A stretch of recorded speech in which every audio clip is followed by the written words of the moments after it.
नमस्कार आप सभी का और आप देख रहे हैं गुड मॉर्निंग स्वदेश और मैं हूं आपके साथ पूजा त्रिपाठी। और अगले आधे घंटे इस शो में हम बात करेंगे कि सुबह सुबह किस तरह के क्यूज मिल रहे हैं इस वक्त ग्लोबल मार्केट से, और एशियाई बाजारों के इंडिकेटर्स जो है वो भी हम समझेंगे।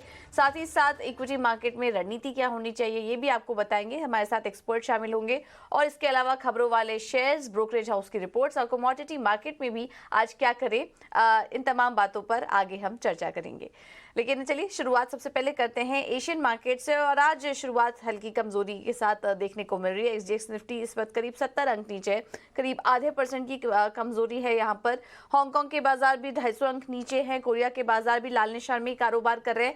जापान के बाजार को देखेंगे तो वहां पर भी 330 अंकों की वीकनेस है, और शंघाई के बाजार भी करीब 40 अंक नीचे है। तो सुबह सुबह जो क्यूज मिल रहे हैं इस वक्त वो थोड़े कमजोरी के ही हैं। और अगर ओवरऑल ग्लोबल मार्केट की भी बात करें तो वहां से भी संकेत कुछ अच्छे नजर नहीं आ रहे। सिर्फ एक चीज हुई कल जिसकी वजह से वीकनेस हावी थी कल बाजार में, और वो ये कि डेट सीलिंग को लेकर कोई अपडेट नहीं आया। प्रोग्रेस धीमी बताई जा रही है और किसी अपडेट या कोई बयान के अभाव में हमने देखा कि इस पर अमेरिकी बाजार और दुनिया भर के बाजार रिएक्ट कर रहे थे। हमने देखा कि डाउ जोन्स में करीब 200 अंकों से ज्यादा की यहाँ पर गिरावट देखने को मिली, 230 अंकों की।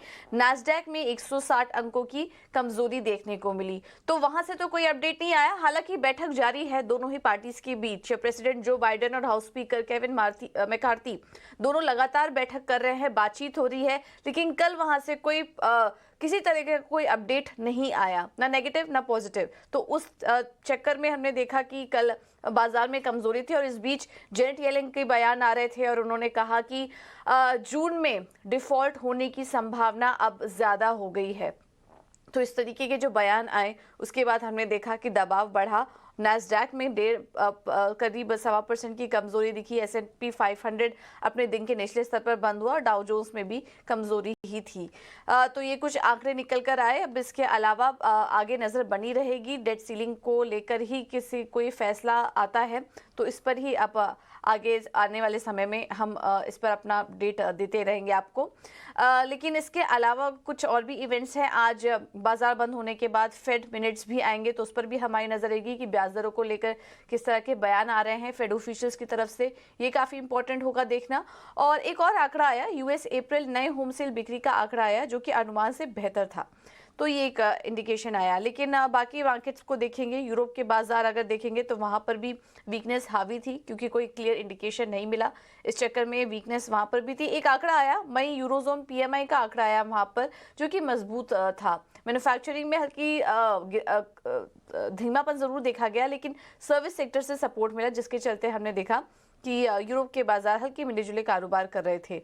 अन्य संकेतों में कल बॉन्ड मार्केट और कमोडिटी मार्केट पूरी तरह से वेट कर रहा था डेट सीलिंग पर किसी भी तरह की आउटकम का, कुछ बयान का, लेकिन ऐसा कुछ हुआ नहीं। तो बॉन्ड यील्ड्स में उतार चढ़ाव बना रहा।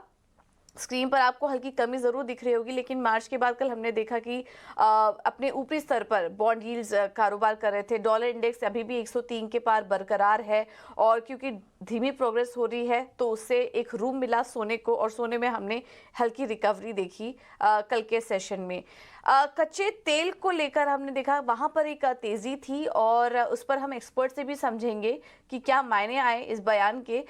लेकिन सऊदी की तरफ से जो शॉर्ट सेलर्स हैं उनको चेतावनी दी गई है, और उसके बाद हमने देखा कि कच्चे तेल में तेजी थी। सऊदी ने ओपेक प्लस की तरफ से उत्पादन कटौती की चेतावनी दे दी है। उसके बाद हमने देखा कि 77 रुपए के आसपास यहाँ पर कच्चा तेल कारोबार कर रहा था। तो ये कुछ यहाँ पर ग्लोबल क्यूज मिल रहे हैं, और इस वक्त अगर हम देखें तो संकेत थोड़े कमजोरी साइड पर हैं। उसका असर एशियाई बाजारों पर भी देखने को मिल रहा है।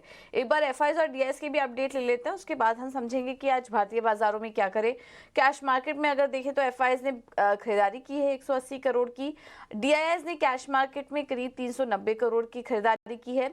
इंडेक्स फ्यूचर में 820 करोड़ की खरीदारी का ही आंकड़ा है, और इंडेक्स ऑप्शन में देखेंगे तो एफआईएस ने 19,545 करोड़ की बिकवाली की है। ध्यान रखिएगा, भारतीय बाजारों के लिए भी ये पूरा हफ्ता बहुत इंपॉर्टेंट है। कुछ बड़े फैसले आ रहे हैं, ग्लोबली इवेंट पर तो नजर रहेगी ही, लेकिन इसके साथ ही साथ कल सीरीज की एक्सपायरी भी होने वाली है, तो उस पर भी हमारी नजर बनी हुई है। और उस लिहाज से थोड़ा यहाँ पर कॉशियस रहने की राय। आगे हम एक्सपर्ट से समझेंगे कि क्या करें बाजार पर, लेकिन इस वक्त जो क्यूज मिल रहे हैं वो कमजोरी के ही हैं भारतीय बाजारों के लिए। बट कल की तेजी को देखते हुए आज किस तरह के लेवल्स इंपॉर्टेंट रहेंगे, एक बार ये भी समझ लेते हैं। और एंजल वन के देवांग शाह हमारे साथ जुड़ चुके हैं फोन लाइन पर। Devang, thank you so much, good morning इटीना स्वदेश को समय देने के लिए। क्या करें आज निफ्टी और बैंक निफ्टी में? Good morning. और हम बात करें, हम कल हमने देखा है कि कंसोलिडेशन देखने मिला था निफ्टी में, ऑल्सो बैंक निफ्टी में। तो अभी भी कंसोलिडेशन हम तेज हमें देखने और आगे भी मिल सकता है। निफ्टी एक स्ट्रगल कर रहा है 18,450 18,500 के ब्रेक करने के लिए। तो जब तक ये डिसाइसिवली ब्रेक नहीं करता, अबव क्लोजिंग नहीं आता, तब तक आई थिंक एक हमें कंसोलिडेशन तेज में ही देखने मिल सकता है।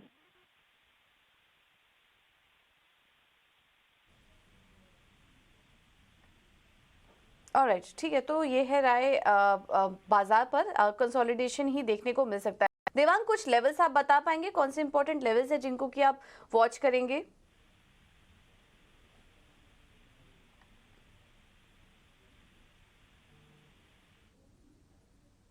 ठीक है, देवांग से संपर्क हमारा हम वापस से जोड़ने की कोशिश करेंगे। अभी उनकी उनसे संपर्क नहीं हो पा रहा है।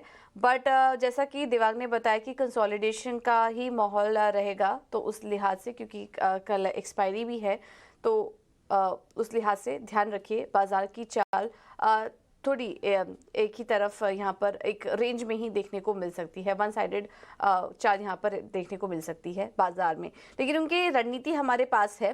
पहला है एक्साइड इंडस्ट्रीज, यहाँ पर उन्होंने खरीदारी करने की राय दी है। 217 का होगा लक्ष्य, स्टॉप लॉस ये सुझा रहे हैं 203 का।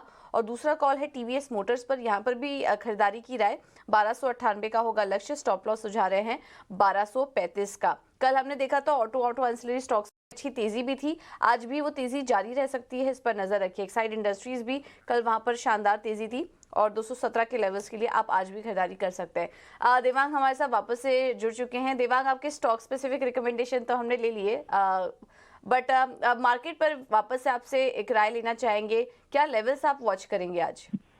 और निफ्टी फ्यूचर्स के जो लेवल है 18,200 इमीडिएट सपोर्ट है। रेजिस्टेंस की जहां तक बात करें, निफ्टी फ्यूचर्स 18,450 एक रेजिस्टेंस फेस कर रहा है निफ्टी। बैंक निफ्टी के लेवल्स की जहां तक बात करें, 43,500 सपोर्ट है बैंक निफ्टी के लिए, 44,200 44,300 is a resistance zone for the bank Nifty. ठीक है, तो निफ्टी और बैंक निफ्टी दोनों के लिए ये अहम लेवल्स बता दिए गए। और देवांग, कॉल्स हमने आपके ले लिए हैं। एक्साइड इंडस्ट्रीज और टीवीएस मोटर्स यहाँ पर खरीदारी करने की राय देवांग की तरफ से। आपका बहुत बहुत शुक्रिया समय देने के लिए और मार्केट पर अपनी राय हमारे साथ शेयर करने के लिए। अब आगे बढ़ेंगे, और ये तो बात हुई बाजार की, लेकिन ऐसे में कल बाजार बंद होने के बाद कौन कौन से अहम नतीजे आए, खबरें कौन कौन सी आई हैं, ये भी एक बार देख लेते हैं। शरद हमारे साथ जुड़ चुके हैं पूरी जानकारी लेकर। शरद, गुड मॉर्निंग। सबसे पहले तो रिजल्ट से शुरुआत करिए, कल कौन कौन से अहम रिजल्ट्स आए? जी बिल्कुल, गुड मॉर्निंग पूजा। तो सबसे पहले जो है बाइकॉन रहेगा फोकस में, और यहाँ पे नतीजे बहुत अच्छे देखने मिले हैं। आपके जो पैट और मार्जिन है वो एनालिस्ट एस्टिमेट्स के ऊपर आए हैं। फोर्टिस हेल्थकेयर की बात करें तो largely inline set of numbers देखने मिला है। अशोक लीलैंड की अगर आंकड़ों की बात करें तो अगर क्वार्टर ऑन क्वार्टर बेसिस पे देखें तो अच्छे नतीजे देखने मिले हैं। इसके अलावा ऑफकोर्स सीएमएस इन्फो के largely inline set of numbers आए हैं, लेकिन याद रखिए जो मार्जिन है वहाँ पर एक अच्छी इंप्रूवमेंट देखने मिली है। डिक्सन टेक के स्ट्रॉन्ग सेट ऑफ नंबर्स देखने मिले हैं। अब देखा जाए तो ऑफकोर्स नेट प्रॉफिट में लगभग 29% का ईयर ऑन ईयर बेसिस पे ग्रोथ देखने मिला है।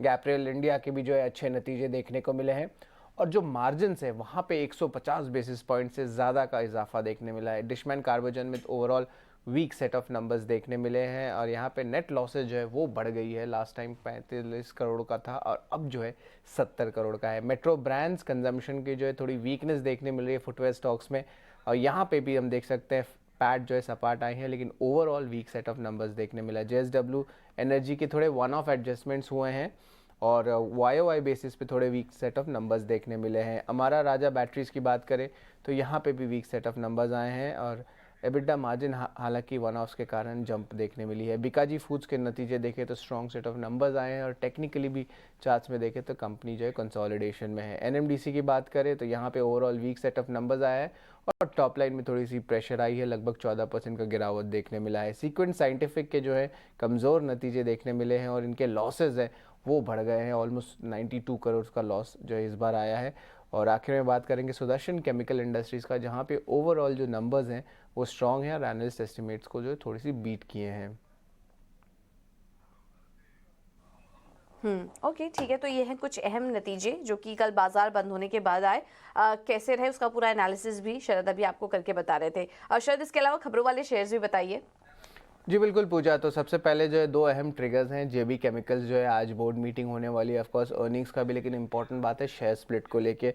और दूसरी तरफ अगर शेयर शिपिंग लॉजिस्टिक्स के बारे में बात करें तो आज बोर्ड की जो मीटिंग है जहाँ पे वो डीलिस्टिंग की जो है प्रपोजल पे विचार करने वाले हैं। इसके अलावा महिंद्रा सीआईए का आज ब्लॉक हो सकता है, जहाँ पे एमएनएम अपनी पूरी स्टेक यानी कि आप कह सकते हैं 3.2% स्टेक ब्लॉक ट्रेड में बिकवा सकती है। जो ऑफर प्राइस है वो ऑलमोस्ट 430 से 450 के बीच में ऑलमोस्ट रखा गया, जो कि 5 से 6% डिस्काउंट पे है। तो लगभग 520 करोड़ की जो है ये कैपिटल रेज होने वाली है।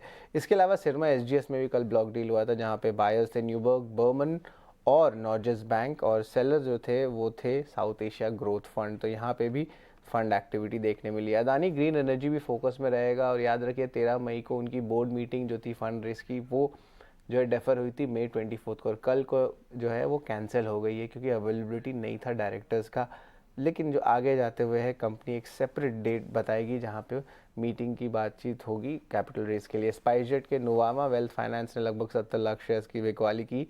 जेएसडब्ल्यू एनर्जी की थोड़ी गाइडेंस बता देते हैं, लगभग 40 गीगावाट और 5 गीगावाट की जो एनर्जी स्टोरेज है उस पर फोकस करेंगे 2030 तक। और बैलेंस शीट की साइज़ जो है वो अगले 7 साल में 22% से ज़्यादा की ग्रोथ की अनुमान है। 197 कम्युनिकेशन यानी कि पेटीएम फोकस में रहेगा, क्योंकि उनकी जो आम है पेटीएम पेमेंट्स बैंक, वहाँ पे विजय शेखर शर्मा को जो है पार्ट टाइम चेयरमैन वापस नियुक्त कर दिया गया है। लगातार तीसरी बार वो जो है अपॉइंट हुए इस पद के लिए। डिलीवरी ने क्लैरिफिकेशन की कि कोई डिस्कशन नहीं चल रहा है गति के एक्विजिशन को लेकर। श्रीराम प्रॉपर्टीज़ जो एक नई प्रोजेक्ट एक्वायर किए चेन्नई में, जिसमें यहाँ पे एग्रीगेट रेवेन्यू पोटेंशियल वो 1200 करोड़ बता रहे हैं।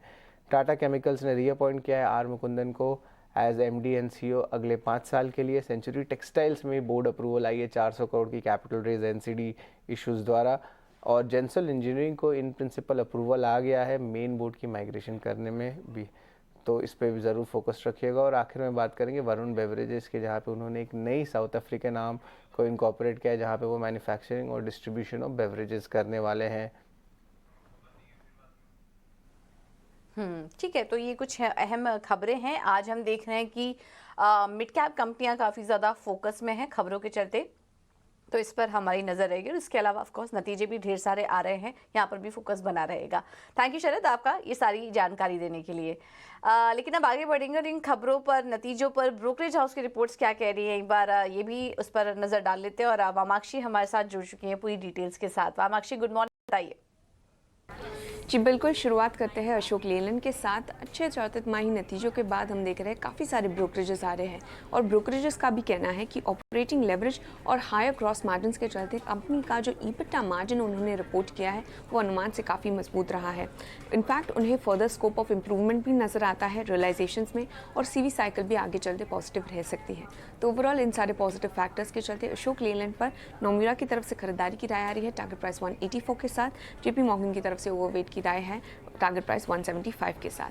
इसके अलावा डिक्सन टेक भी हमारे रेडार पर रहेगा। गोल्डमैन सैक्स की तरफ से रिपोर्ट आ रही है और इनका कहना है कि कंपनी ने स्ट्रीट के एस्टिमेट्स को काफ़ी सारे क्वार्टर के बाद बीट किया है, कमबैक क्वार्टर रहा है, और इनफैक्ट ग्रोथ आगे चलते पिकअप हो सकती है।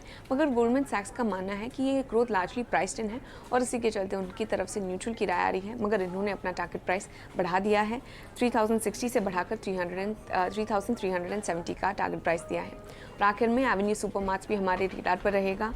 मक्वाडी ने उनके फार्मेसी स्टोर्स को विजिट किया है और कुछ इंपॉर्टेंट टेक अवेज ये विजिट से आ रहे हैं। उनका कहना है कि फार्मेसी स्टोर उनके पीयर्स के मुकाबले साइज़ में करीब 2 गुना है। अगर हम देखें तो स्टोर करीब 20% फ्लैट डिस्काउंट ऑफर करता है सारे ही प्रोडक्ट्स पे 7 डे रिटर्न पॉलिसी के साथ। और उनका मानना है कि काफ़ी सारे फ्रंट्स पर कंपनी को और भी काम करना बाकी है, जैसे कि pricing, sales ramp up, store sizing और खास करके उनकी स्टोर पोजिशनिंग। तो लार्जली ये थे सारे इंपॉर्टेंट ब्रोकरेजेस जो आपके रेडार पर होने चाहिए आज के ट्रेनिंग सेशन के लिए। थैंक यू वामाक्षी आपका ये सारी डिटेल्स के लिए। तो इंटरेस्टिंग, आज एवेन्यू सुपरमार्ट भी फोकस में रहेगा। मैक्वायरी ने एक ग्राउंड चेक लिया है इनके फार्मेसी स्टोर पर और कुछ आउटकम भी यहाँ पर आए हैं। कुछ चीज़ें पॉजिटिव हैं, कुछ चीज़ें थोड़ी नेगेटिव साइड पर भी हैं, लेकिन ओवरऑल एक ग्राउंड चेक लिया है एवेन्यू सुपरमार्ट का। तो इस पर आप नज़र रखिए। अशोक लेलैंड और डिक्सन टेक भी आज फोकस में रहेगा।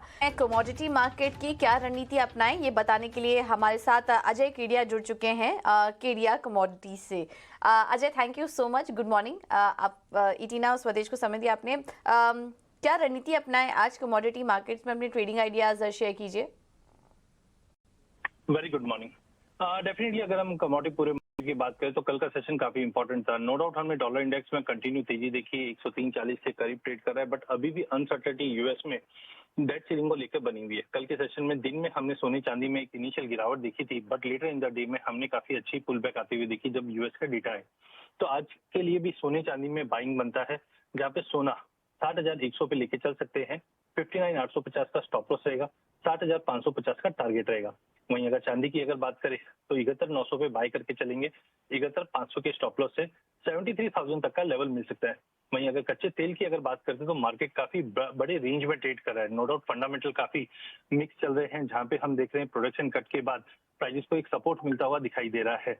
तो करंटली हमें लगता है 6,050 के थोड़े से पुल बैक पे लेके चलिए, 5950 के स्टॉप लॉस से 6250 तक के भी लेवल हम कच्चे तेल में देख पाएंगे। अंत में अगर बेस मेटल की बात करें तो पिछले 2-3 सेशन में काफी बड़ी गिरावट देखी, जिस से चाइना से negative news back to back थे और G7 में नए सैंक्शंस रशिया पे लगाने की बात हुई, उससे भी अनसर्टेनिटी बनी है। डिस्पाइट दैट कल के लो के बाद मार्केट आज रिकवर करता हुआ दिखाई दे सकता है। 710 पे कॉपर बाय कीजिए, 706 के स्ट्रिक्ट स्टॉप लॉस से 720 तक का जंप हम कॉपर में देख पाएंगे।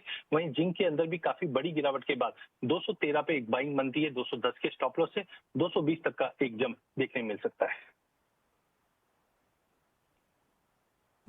ऑलराइट, तो मेटल स्पेस में रिकवरी की उम्मीद है। कच्चे तेल में भी आप आज तेजी कर सकते हो और सोने चांदी में भी खरीदारी करने की राय। तो कमोडिटी स्पेस आज अच्छा लग रहा है खरीदारी करने के लिहाज से, और ये रणनीति भी आपको सुझा दी गई है, इस पर नजर रखिए। Ajay, thank you so much आपका समय देने के लिए। अब आगे बढ़ेंगे और इक्विटी मार्केट में कहाँ मौके हैं ट्रेडिंग के लिहाज से, एक एक करके आपके सामने रखेंगे। वो कोटक सिक्योरिटीज की तरफ से हमें पहले जो कॉल्स आ रहे हैं उसमें पहला है इंडसइंड बैंक। यहाँ पर खरीदारी करने की राय वो देख रहे हैं, 1300 का होगा लक्ष्य। स्टॉप लॉस सुझा रहे हैं 1240 का, और हीरो मोटोकॉर्प में भी उनकी खरीदारी करने की राय है। 2800 का टारगेट और स्टॉप लॉस सुझा रहे हैं 2670 का।